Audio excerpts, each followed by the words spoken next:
Hi all.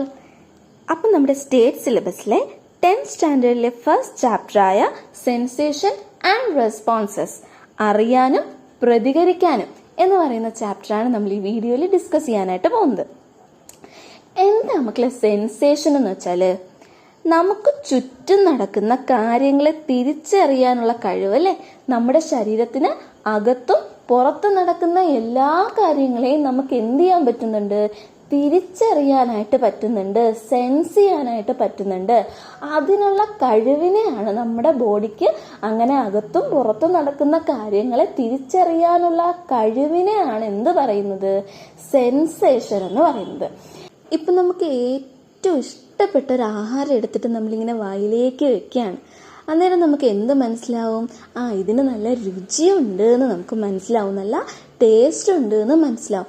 അങ്ങനെ taste അല്ലെങ്കിൽ രുചി എന്ന് പറയുന്ന സാധനത്തിനെ, ആ ആഹാരത്തിൽ നിന്ന് കിട്ടിയ രുചിനെ നമുക്ക് തിരിച്ചറിയാനായിട്ട് പറ്റുന്നുണ്ടല്ലേ. നമ്മുടെ ശരീരത്തിന് തിരിച്ചറിയാൻ പറ്റുന്നുണ്ട്, രുചിയെ അല്ലെങ്കിൽ ടേസ്റ്റിനെ തിരിച്ചറിയാൻ പറ്റുന്നുണ്ട്.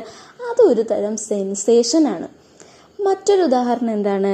നമ്മൾ ഒരു മുള്ളിൽ തൊടുകയാണ് ഇല്ലേ. അറിഞ്ഞോ അറിയാതെയോ ഒരു മുള്ളിൽ തൊട്ടാൽ എന്ത് സംഭവിക്കും? നമുക്ക് വേദനിക്കും ഇല്ലേ. അപ്പം അങ്ങനെ നമ്മൾ തൊട്ടു അല്ലെങ്കിൽ നമ്മുടെ കയ്യിൽ ആ ഒരു സൂചി അല്ലെങ്കിൽ ഒരു മുള്ളു കൊണ്ടു എന്ന് നമുക്ക് മനസ്സിലാവും ഇല്ലേ. അതൊരു തരം ടച്ച് എന്ന് പറയുന്ന ഒരു തരം സെൻസേഷനാണ്. മനസ്സിലായടാ? അതുപോലെ തന്നെ നമുക്ക് ചുറ്റുമുള്ള എല്ലാ കാര്യങ്ങളും നമുക്ക് കാണാനായിട്ട് പറ്റുന്നുണ്ടല്ലേ. നമ്മൾ ലൈറ്റ് അടിക്കുമ്പോൾ നമുക്ക് വെട്ടമുള്ള എല്ലാ സാധനത്തിനെയും നമുക്ക് എന്ത് ചെയ്യാൻ പറ്റുന്നുണ്ട്? കാണാനായിട്ട് പറ്റുന്നുണ്ട്. അപ്പോൾ വിഷൻ എന്ന് പറയുന്ന, കാഴ്ച എന്ന് പറയുന്ന ഒരു തരം സെൻസേഷൻ നമുക്കുണ്ട്. അപ്പം നമ്മുടെ ശരീരത്തിൽ ഈ സെൻസേഷൻ ഉള്ളത് കൊണ്ടാണ് നമുക്ക് ചുറ്റുമുള്ള എല്ലാ കാര്യങ്ങളും നമുക്ക് അറിയാൻ പറ്റുന്നത്. അപ്പം നമുക്ക് നമ്മുടെ ചുറ്റും നടക്കുന്ന കാര്യങ്ങൾ സെൻസ് ചെയ്യണം, അല്ലെങ്കിൽ നമ്മുടെ ശരീരത്തിനകത്ത് നടക്കുന്ന കാര്യങ്ങൾ അറിയണം. അങ്ങനെ അറിയണം എന്നുണ്ടെങ്കിൽ നമുക്ക് സ്റ്റിമുലൈ എന്ന് പറയുന്ന ഒരു ഫാക്ടർ വേണം, അല്ലെങ്കിൽ ഉദ്ദീപനം എന്ന് പറയുന്ന ഒരു ഘടകം വേണം. എന്താ മക്കളെ സ്റ്റിമുലൈ അല്ലെങ്കിൽ ഉദ്ദീപനം എന്ന് വെച്ചാൽ? ഇപ്പം നമ്മൾ നേരത്തെ പറഞ്ഞ ഉദാഹരണം തന്നെ എടുത്തു നോക്കിയേ. നമുക്ക് കാണണം അല്ലേ. നമുക്ക് കണ്ണിൽ കൂടെ എന്ത് കാണണം? കാഴ്ചകൾ കാണണം. അങ്ങനെ കാഴ്ചകൾ കാണണം എന്നുണ്ടെങ്കിൽ നമുക്ക് എന്ത് വേണം? നമുക്ക് അവിടെ വെളിച്ചം വേണം, ലൈറ്റ് വേണം. ലൈറ്റ് ഇല്ല എന്നുണ്ടെങ്കിൽ, വെളിച്ചമില്ല എന്നുണ്ടെങ്കിൽ നമുക്ക് കാണാൻ പറ്റുമോ? ഇല്ല. അപ്പം ലൈറ്റ് വന്ന്, പ്രകാശം വന്ന് നമ്മുടെ കണ്ണിൽ അടിച്ചാൽ മാത്രമേ നമുക്ക് എന്ത് ചെയ്യാൻ പറ്റുള്ളൂ? കാണാൻ പറ്റുള്ളൂ. അങ്ങനെ പ്രകാശം വന്ന് നമ്മുടെ കണ്ണിലടിച്ചാൽ മാത്രമേ നമുക്ക് കാണാൻ പറ്റൂ അല്ലേ. അപ്പോൾ ഇവിടെ പ്രകാശം എന്ന് പറയുന്ന ഒരു കാര്യം ഇല്ലായിരുന്നു എന്നുണ്ടെങ്കിൽ നമുക്ക് കാണാൻ പറ്റുമോ? ഇല്ല. അപ്പോൾ ഒരു സെൻസേഷനെ, കാണുക എന്ന് പറയുന്ന ഒരു സെൻസേഷനെ, അല്ലെങ്കിൽ നമ്മളൊരു വസ്തു ചുറ്റിനുള്ള കാര്യങ്ങൾ നമ്മളിങ്ങനെ കാഴ്ചകൾ കാണുകയാണ്. അത് കാണാനായിട്ട്, അത് തിരിച്ചറിയാനായിട്ട് നമ്മളെ സഹായിച്ചത് ആരാ? ഇവിടെ ലൈറ്റ് എന്ന് പറയുന്ന സ്റ്റിമുലയാണ്. മനസ്സിലായോ? മറ്റൊരു ഉദാഹരണം നമുക്ക് നോക്കാം. കേൾവി എന്ന് പറയുന്നത് നമുക്ക് എന്താണ്? ഒരു തരം സെൻസേഷൻ ആണ്. നമുക്ക് ചുറ്റുമുള്ള എല്ലാ കാര്യങ്ങളും കേൾക്കാനായിട്ട് പറ്റുന്നുണ്ടല്ലേ. എന്തുകൊണ്ടാ? അവിടെ ഒരു സൗണ്ട് എന്ന് പറയുന്ന, അല്ലെങ്കിൽ ഒച്ചയെന്ന് പറയുന്ന ഒരു സ്റ്റിമുലൈ ഉള്ളത് കൊണ്ടാണ്. ഒച്ച ഇല്ലാതിരുന്നു എന്നുണ്ടെങ്കിൽ നമുക്ക് കേൾക്കാൻ പറ്റുമോ? ഇല്ല. നമുക്ക് കേൾവി ശക്തി ഉണ്ടായതുകൊണ്ട് മാത്രം കാര്യമില്ല. നമുക്ക് കേൾക്കാനായിട്ട് എന്തുകൂടി വേണം? നമുക്ക് ഒച്ച എന്ന് പറയുന്ന, അല്ലെങ്കിൽ സൗണ്ട് എന്ന് പറയുന്ന ഒരു സ്റ്റിമുലൈ കൂടി വേണം. അങ്ങനെ ലൈറ്റ്, സൗണ്ട്, ടച്ച് ഇതെല്ലാം എന്താണ്? ഒരു സ്റ്റിമുലൈ ആണ്. അതായത് ഒരു സെൻസേഷൻ, നമുക്ക് ഒരു കാര്യം തിരിച്ചറിയണം എന്നുണ്ടെങ്കിൽ ആ തിരിച്ചറിയാൻ തോന്നിപ്പിക്കുന്ന ആ ഒരു റെസ്പോൺസ് ഇവോൾവ് ചെയ്യുന്ന ആ ഒരു ഫാക്ടറിനെയാണ് എന്ത് പറയുന്നത്? സ്റ്റിമുലൈ എന്ന് പറയുന്നത്. നമുക്ക് 2 ടൈപ്പ് സ്റ്റിമുലയാണ് പഠിക്കാനുള്ളത്. എക്സ്റ്റേണൽ സ്റ്റിമുലയും ഇന്റേണൽ സ്റ്റിമുലയും. എക്സ്റ്റേണൽ സ്റ്റിമുലൈ എന്ന് വെച്ചാൽ എന്താ മക്കളെ? നമ്മുടെ ശരീരത്തിന് പുറത്ത് നടക്കുന്ന കാര്യങ്ങളാണ്. അതായത് ശരീരത്തിന് പുറത്തുനിന്ന് വരുന്ന സ്റ്റിമുലയാണ്. സൗണ്ട് എന്ന് പറയുന്നത് ശരീരത്തിന് പുറത്തുള്ളതാണ്, ശരീരം പ്രൊഡ്യൂസ് ചെയ്യുന്നതല്ല, ശരീരത്തിനകത്തുള്ളതല്ല. അതുപോലെ touch, heat, chemicals, cold, radiation, pressure, ഇതെല്ലാം എക്സ്റ്റേണൽ സ്റ്റിമുലികളാണ്. അതേസമയം ഇന്റേണൽ സ്റ്റിമുലി എന്ന് വെച്ചാൽ എന്താ? നമ്മുടെ ശരീരത്തിന് ഉള്ളിൽ നടക്കുന്നതാണ്. വിശപ്പ്, ഹങ്കർ എന്ന് പറയുന്നത്, നമുക്ക് വിശക്കുന്നു എന്ന് പറയുന്ന ഒരു സ്റ്റിമുലേ വരുന്നത് എവിടെന്നാ? ശരീരത്തിന് ഉള്ളിൽ നിന്നാണ്. അതുപോലെ തന്നെ ഇൻഫെക്ഷൻസ്, തേഴ്സ്റ്റ്, ദാഹം, ഇതെല്ലാം ശരീരത്തിന് ഉള്ളിൽ നടക്കുന്നതാണ്. അപ്പോൾ 2 ടൈപ്പ് ഓഫ് സ്റ്റിമുലേ ഉണ്ട്, എക്സ്റ്റേണൽ സ്റ്റിമുലയും ഇന്റേണൽ സ്റ്റിമുലയും. അടുത്തത് എന്താണ് റിസപ്റ്റേഴ്സ് അഥവാ ഗ്രാഹികൾ എന്നാണ് പറയുന്നത്. നമ്മുടെ ഒരാൾ തൊടുകയാണ്, നമ്മൾ ഒരാൾ തൊടുമ്പോൾ ഒരാൾ നമ്മുടെ ശരീരത്തിൽ തൊട്ടിട്ടുണ്ട് എന്ന് നമുക്ക് മനസ്സിലാവും, നമുക്കത് തിരിച്ചറിയാൻ പറ്റും, സെൻസ് ചെയ്യാൻ പറ്റും, അല്ലേ മക്കളെ? എങ്ങനെയാണ് നമുക്കിത് സെൻസ് ചെയ്യാൻ പറ്റുന്നത്? നമ്മുടെ ശരീരത്തിൽ ഇപ്പം നമ്മുടെ കയ്യിൽ ഒരാൾ വന്നിങ്ങനെ പിടിക്കാന്ന് വിചാരിച്ചോ, നമ്മുടെ കയ്യിൽ വന്ന് ഒരാളിങ്ങനെ പിടിക്കുമ്പോൾ അവർ പിടിക്കുന്ന ആ ഭാഗമില്ലേ, നമ്മുടെ കയ്യിൽ അവർ പിടിക്കുന്ന ആ ഭാഗമില്ലേ, അവിടെ എന്തുണ്ട്? ഒരു സ്പെഷ്യലൈസ്ഡ് സെൽസ് ഉണ്ട്, ഒരു പ്രത്യേകതരം കോശങ്ങളുണ്ട് അവിടെ. അവരെന്ത് ചെയ്യും? അവർക്ക് എന്ത് ചെയ്യാൻ പറ്റും? നമ്മളെ ഒരാൾ തൊടുകയാണ്, ടച്ച് ചെയ്യാണ് എന്നുള്ള ഒരു ഇമ്പൾസ്, ഒരു മെസ്സേജ് ബ്രെയിനിന് അയച്ചു കൊടുക്കാനായിട്ട് പറ്റും. അങ്ങനെ നമ്മൾ ബ്രെയിനിൽ ഈ ഒരു മെസ്സേജ് എത്തുമ്പോഴത്തേക്കാണ് നമ്മൾ എന്ത് ചെയ്യുന്നത്? കൈയെടുത്ത് മാറ്റുന്നത്. അപ്പോൾ അങ്ങനെ നമ്മുടെ ശരീരത്തിൽ തൊട്ടപ്പോൾ അവിടെ തൊട്ടു, അല്ലെങ്കിൽ കേട്ടപ്പോൾ നമ്മളത് കേട്ടു, കാണുമ്പോൾ നമ്മളത് കണ്ടു എന്നൊക്കെ ഉള്ള കാര്യങ്ങൾ മനസ്സിലാക്കാൻ പറ്റുന്ന ഒരു സ്പെഷ്യലൈസ്ഡ് സെൽസിനെയാണ് എന്ത് പറയുന്നത്? ഗ്രാഹികൾ അഥവാ റിസപ്റ്റേഴ്സ് എന്ന് പറയുന്നത്. മനസ്സിലായ മക്കളെ? ഗ്രാഹികൾ അഥവാ റിസപ്റ്റേഴ്സ് എന്ന് പറയുന്നു. ഈ റിസപ്റ്റേഴ്സ് നമ്മുടെ സെൻസ് ഓർഗൻസിൽ കാണപ്പെടും. സെൻസ് ഓർഗൻസ് ആയ eyes, nose, ears, skin and tongue, ഈ 5 ഭാഗങ്ങളിലും കാണപ്പെടും. കൂടാതെ നമ്മുടെ മറ്റ് ശരീരഭാഗങ്ങളിലും ഇതെന്ത് ചെയ്തിട്ടുണ്ട്? കാണപ്പെടാറുണ്ട്. അപ്പോൾ ഇവരെന്ത് ചെയ്യും? നമ്മൾ എവിടെയാണോ നമുക്ക് സ്റ്റിമുലേ കിട്ടുന്നത്, ആ സ്റ്റിമുലേനെ എന്ത് ചെയ്യുക? തിരിച്ചറിയാവുന്ന സ്പെഷ്യലൈസ്ഡ് സെല്ലുകളാണ് ഏതെന്ന് പറയുന്നത്? ഗ്രാഹികൾ അഥവാ റിസപ്റ്റേഴ്സ് എന്ന് പറയുന്നത്. അടുത്തത് നമുക്ക് പഠിക്കാനുള്ളത് നെർവസ് സിസ്റ്റം ആണ്. നമ്മുടെ ശരീരത്തിലുള്ള ഇത്തരം മാറ്റങ്ങൾ നമ്മൾ പറഞ്ഞ നമുക്ക് ചുറ്റും സെൻസ് ചെയ്യാൻ പറ്റുന്ന കാര്യങ്ങളെ തിരിച്ചറിയാൻ വേണ്ടി, അല്ലെങ്കിൽ അതിന് വേണ്ടിയിട്ട് റെസ്പോൺസ് കൊടുക്കാൻ വേണ്ടിയിട്ട് സഹായിക്കുന്നത് ആരാണ്? നമ്മുടെ നെർവസ് സിസ്റ്റം ആണ്. നമ്മുടെ കൈ പൊള്ളിയാൽ കൈ ആ പൊള്ളിയ സ്ഥലത്ത് അല്ലെങ്കിൽ തീയിൽ നിന്ന് എടുക്കണം എന്നുള്ള ഒരു റെസ്പോൺസ് അവിടെ തരുന്നത് ആരാണ്? നമ്മുടെ നെർവസ് സിസ്റ്റം ആണ്. അപ്പം നെർവസ് സിസ്റ്റത്തിൽ മെയിനായിട്ടും 3 ആൾക്കാരാണുള്ളത്. ബ്രെയിന്, സ്പൈനൽ കോഡ്, നെർവ്സ്. മസ്തിഷ്കം, സുഷുമ്ന, നാഡി. ഇവർ 3 പേരാണ് നമ്മുടെ നെർവസ് സിസ്റ്റത്തിലുള്ളത്. ഇവർ 3 പേരിലൂടെയാണ് നമുക്ക് എന്ത് ചെയ്യുന്നത്? ഒരു കാര്യം തിരിച്ചറിയാനും അതിന് വേണ്ടിയിട്ടുള്ള റെസ്പോൺസ് കൊടുക്കാനും പറ്റുന്നത്. അടുത്തത് ന്യൂറോൺ അഥവാ നാഡികളാണ്. എന്താ മക്കളെ ന്യൂറോൺ എന്ന് വെച്ചാൽ? നമ്മുടെ നെർവസ് സിസ്റ്റത്തിലെ എല്ലാ ഫങ്ഷനും ചെയ്യുന്നത് ആരാണ്? ഈ ന്യൂറോണുകളാണ്. അതായത് നമ്മൾ നേരത്തെ പറഞ്ഞില്ലേ, കൈ പൊള്ളുക. നമ്മളൊരു തീയിൽ കൊണ്ട് വെച്ചപ്പോൾ എന്ത് സംഭവിച്ചു? നമുക്ക് പൊള്ളി എന്ന് പറയുന്ന ഒരു റിസപ്റ്റേഴ്സ് അവിടെ ഉണ്ടായി. ആ റിസപ്റ്റേഴ്സിൽ നിന്ന് മെസ്സേജ് ആർക്ക് കൊണ്ടുകൊടുത്തു? ബ്രെയിനിൽ കൊണ്ടുകൊടുത്തു. അപ്പോൾ ബ്രെയിൻ എന്ത് പറഞ്ഞു? കൈയെടുത്ത് മാറ്റുക. അങ്ങനെ നമ്മുടെ കൈ പൊള്ളി എന്ന് പറയുന്ന ഈ ഒരു മെസ്സേജ് കൊണ്ടുപോകുന്നതും തിരിച്ച് കൈയെടുത്ത് മാറ്റൂ എന്ന് പറയുന്ന ഒരു മെസ്സേജ് കൊണ്ടുവരുന്നതും ഒക്കെ ആരാണ്? ഈ ന്യൂറോണാണ്. ആക്ച്വലി നെർവസ് സിസ്റ്റത്തിലെ എല്ലാ ഫങ്ഷനും ചെയ്യുന്നത് ആരാണ്? ന്യൂറോണാണ്. ഈ ന്യൂറോണുകളിലൂടെയാണ് എല്ലാ പരിപാടിയും നടക്കുന്നത്.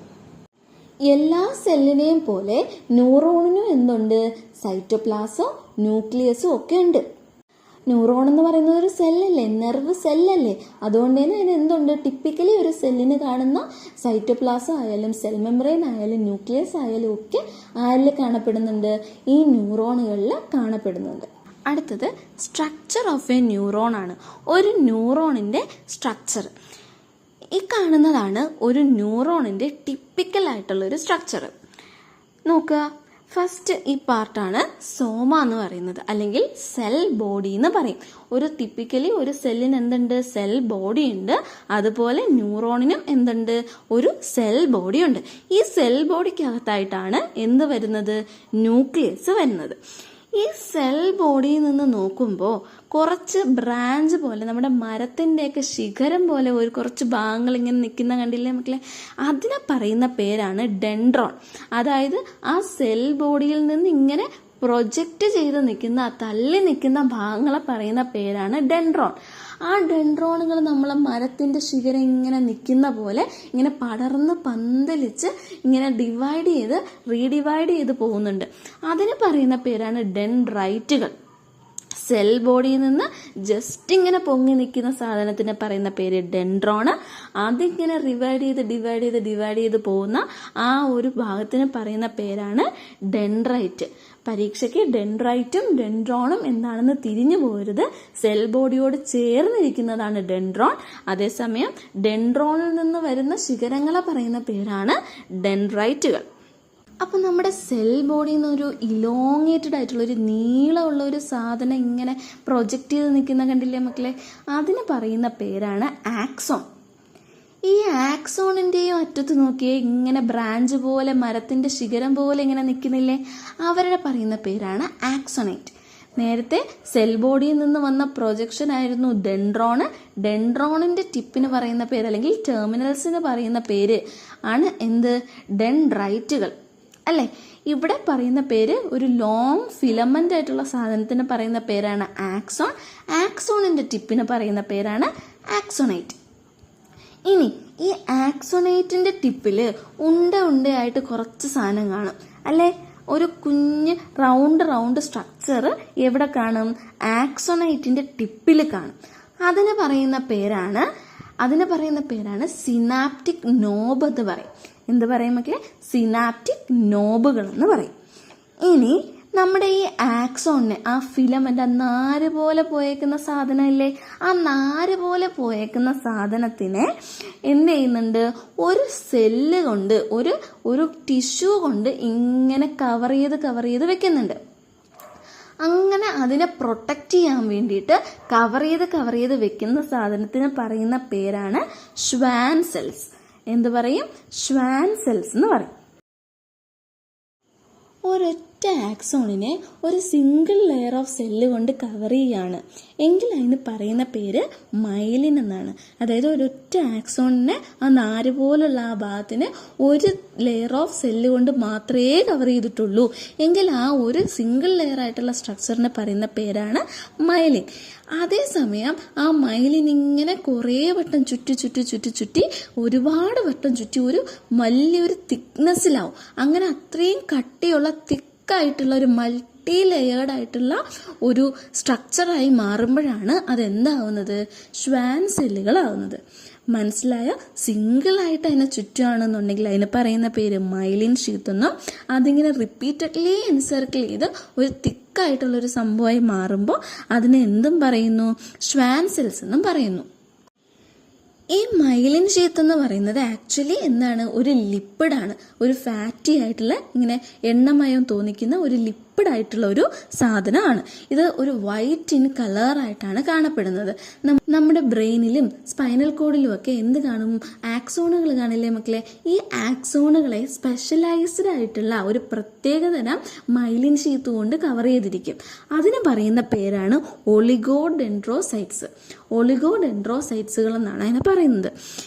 ചില ആക്സോണുകൾ, അതായത് നമ്മുടെ ബ്രെയിനിലും നമ്മുടെ സ്പൈനൽ കോഡിലും ഉള്ള ചില ആക്സോണുകളിൽ ഈ മൈലിൻ ഷീത്ത് കൊണ്ട് ഇങ്ങനെ ചുറ്റിയേക്കില്ല. അങ്ങനെ ചുറ്റാണ്ടിരിക്കുന്ന മൈലിൻ ഷീത്തുകളെ പറയുന്ന പേരാണ് നോൺ മൈലിനേറ്റഡ് ആക്സോണുകൾ.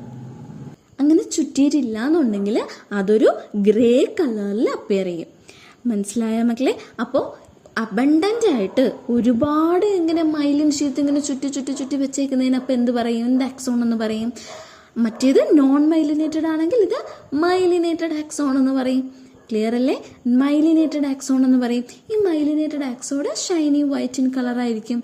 ഇതിനെ പറയുന്ന പേര് വൈറ്റ് മാറ്റർ എന്നും മറ്റേതിനെ പറയുന്ന പേര് ഗ്രേ മാറ്റർ എന്നും ആയിരിക്കും. ക്ലിയർ അല്ലേടാ?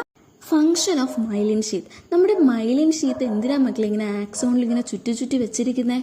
നമ്മൾ നേരത്തെ പറഞ്ഞില്ലേ, നമ്മുടെ ഇമ്പൾസ് നമ്മളൊരാൾ അടിക്കുമ്പോൾ ആ മെസ്സേജ് ഇങ്ങനെ ന്യൂറോണിലൂടെ പാസ് ചെയ്ത് നമ്മുടെ ബ്രെയിനിലേക്ക് പൊയ്ക്കൊണ്ടിരിക്കുക. അതിൽ ആദ്യം വാങ്ങുന്നത് ആരാ? ഡെൻഡ്രൈറ്റുകൾ. ആ ബ്രാഞ്ച് അല്ലെ, ആ ഇല പോലെ ഇരിക്കുന്ന സാധനം ഇങ്ങ് വാങ്ങുന്നു. വാങ്ങിയിട്ട് ആ പ്രൊജക്ഷൻ അല്ലെ, സെൽ ബോഡിയിൽ നിന്ന് വരുന്ന പ്രൊജക്ഷൻ ആയ ഡെൻഡ്രോണിലേക്ക് കൊടുക്കുന്നു.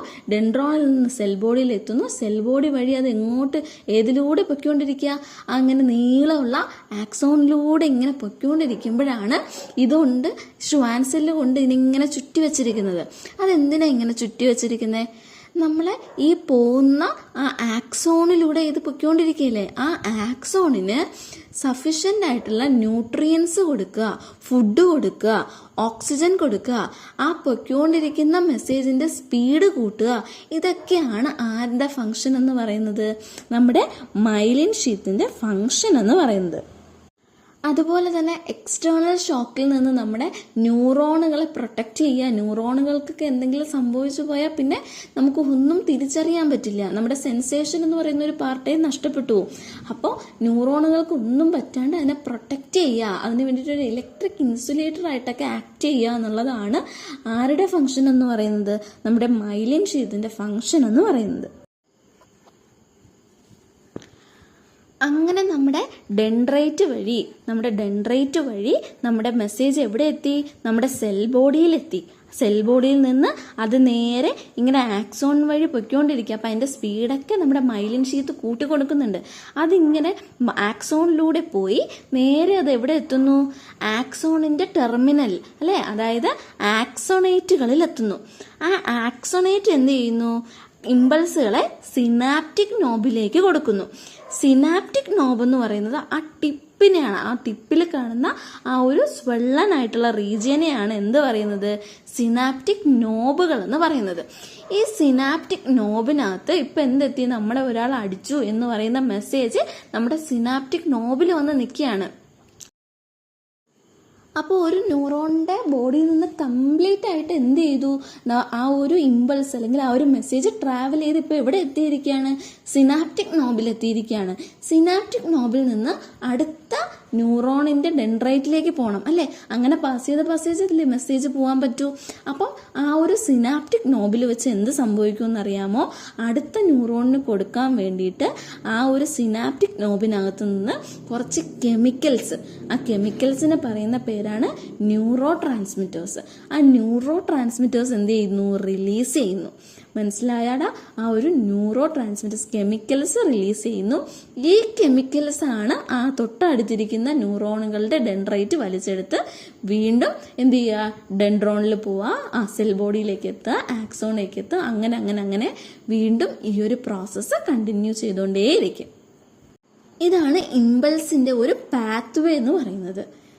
ആദ്യം ഡെൻഡ്രൈറ്റിലേക്ക് വരിക, ഡെൻഡ്രൈറ്റിൽ നിന്ന് ഡെൻഡ്രോണിലേക്ക് വരിക, സെൽ ബോഡിയിലെത്തുക, ആക്സോണിലേക്ക് പോവുക, ആക്സോണേറ്റിലെത്തുക, സിനാപ്റ്റിക് നോബിലേക്ക് എത്തുക, അവിടെ നിന്ന് ന്യൂറോ ട്രാൻസ്മിറ്റേഴ്സ് അതായത് കെമിക്കൽസ് റിലീസ് ചെയ്യുക.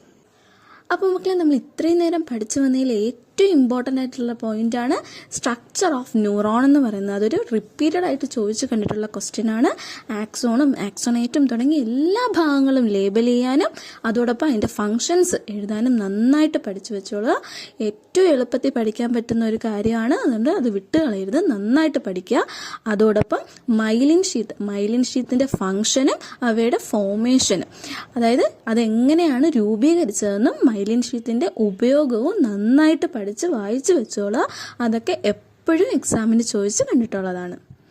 നിങ്ങൾക്ക് ഈ വീഡിയോ യൂസ്ഫുൾ ആയിട്ടുണ്ടെന്ന് തോന്നുന്നെങ്കിൽ do like, share and subscribe to our channel. Thank U.